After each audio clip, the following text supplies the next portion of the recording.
നിർധന രോഗികളുടെ ചികിത്സയ്ക്കായുള്ള സർക്കാരിന്റെ കാരുണ്യ ആരോഗ്യ സുരക്ഷാ പദ്ധതിയുടെ പ്രവർത്തനം പ്രതിസന്ധിയിലേക്ക് നീങ്ങുന്നു.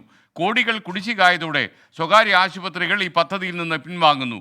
400ഓളം സ്വകാര്യ ആശുപത്രികളാണ് പദ്ധതിയുമായി സഹകരിക്കുന്നത്.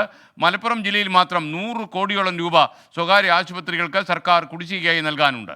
400ഓളം കോടി രൂപ ചികിത്സ നൽകിയ വകയിൽ കുടിശ്ശികയായി കിടക്കുന്നുണ്ട്. ഒക്ടോബർ 1 ഈ സ്കീമിൽ നിന്ന് കേരളത്തിലെ സ്വകാര്യ ആശുപത്രികൾ പിന്മാറാമെന്ന് തീരുമാനിക്കുകയും സർക്കാർ വീണ്ടും ചർച്ചയ്ക്ക് വിളിച്ച് 2 മാസത്തിനുള്ളിൽ എല്ലാ കുടിശ്ശികയും തീർക്കാം എന്ന് പറയുകയും ചെയ്തെങ്കിൽ പോലും അതിനോട് പ്രതികരിക്കാൻ സർക്കാർ തയ്യാറായില്ല. ചെറിയ സ്ഥാപനങ്ങളൊക്കെ ലോൺ എടുത്തിട്ടാണ് ഈ സ്ഥാപനങ്ങളിലെ സാമ്പത്തികമായ കൈകാര്യം ചെയ്യുന്നത്.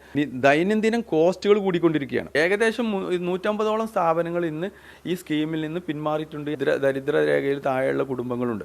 അവരൊക്കെ ഈ സ്കീമിൽ നിന്ന് സൗജന്യ ചികിത്സ കൊണ്ടാണ് കഴിഞ്ഞ കാലങ്ങളിലൊക്കെ ചികിത്സ നടത്തിക്കൊണ്ടിരിക്കുന്നത്. ഒരു സുപ്രഭാതത്തിൽ ഇത് നിർത്തലാക്കി എന്ന് പറഞ്ഞാൽ ഇത് ഒരു വലിയൊരു പ്രത്യാഘാതങ്ങൾ ആരോഗ്യരംഗത്തുണ്ടാവും. മലപ്പുറത്ത് നിന്ന് സമീർ ബിൻ കരീം ചേരുന്നു. Sameer, good morning. സമീർ, എന്തൊക്കെയാണ് നമുക്ക് ലഭിക്കുന്ന വിവരങ്ങൾ? ഈ കാരുണ്യ പദ്ധതി ഒരുപാട് ജനങ്ങൾക്ക് ആശാ കേന്ദ്രമായിരുന്നു ഈ പദ്ധതി. അപ്പോൾ അതിന് പ്രതിസന്ധി ഉണ്ടാകുന്നു എന്നാണോ നമുക്ക് വിശ്വസിക്കാൻ കഴിയുന്ന റിപ്പോർട്ടുകൾ കാണുന്നത്? ഈ കാരുണ്യ ചികിത്സാ പദ്ധതി പ്രതിസന്ധിയിലേക്ക് നീങ്ങുന്നു എന്നുള്ളതാണ് വളരെ പ്രധാനപ്പെട്ട കാര്യം.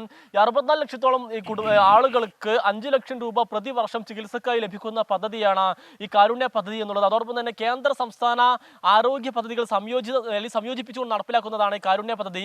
ഇതിന് പ്രധാനപ്പെട്ട ഒരു ഭാഗമാണ് ഈ സ്വകാര്യ ആശുപത്രികൾ എന്നുള്ളത്.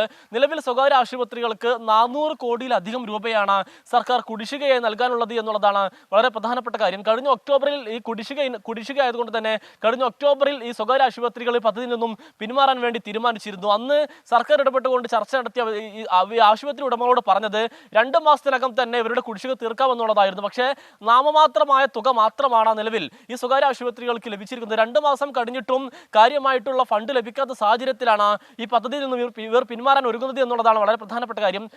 സംസ്ഥാനത്തുടനീളം വിവിധ ആശുപത്രികൾക്ക് ഏതാണ്ട് ഒരു 400 കോടിയിലധികം രൂപയും അതോടൊപ്പം തന്നെ മലപ്പുറം ജില്ലയിൽ മാത്രം 100 കോടിയോളം രൂപയും സർക്കാർ ഇത്തരത്തിൽ നൽകാനുണ്ട് എന്നുള്ളതാണ് വളരെ പ്രധാനപ്പെട്ടതായിട്ടുള്ള ഒരു കാര്യം. അതോടൊപ്പം തന്നെ ഉടൻ തന്നെ കൊച്ചിയിൽ വെച്ച് ഈ സ്വകാര്യ ആശുപത്രിയിൽ യോഗം ചേരുകയും ഈ യോഗത്തിൽ വെച്ച് ഈ ഒരു തീരുമാനം എടുക്കുകയും എന്നുള്ളതുമാണ് നമുക്ക് മനസ്സിലാക്കാൻ കഴിയുന്നത്. ഇതിൽ ഏറ്റവും പ്രധാനപ്പെട്ട ഒരു കാര്യം ഈ നിലവിൽ ഒരു രോഗി സ്വകാര്യ ആശുപത്രി ആശ്രയിച്ചു കഴിഞ്ഞാൽ ആ രോഗി ഡിസ്ചാർജായി 15 ദിവസത്തിനകം തന്നെ ആശുപത്രിക്ക് പണം നൽകണം എന്നുള്ളതാണ് ഈ വ്യവസ്ഥ എന്നുള്ളത്. എന്നാൽ ഈ വ്യവസ്ഥ എല്ലാം തന്നെ ലംഘിക്കപ്പെട്ടിരിക്കുന്നു.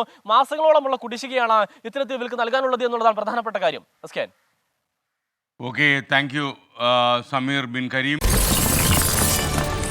24 അഞ്ചിന്റെ വജ്രത്തിളക്കം.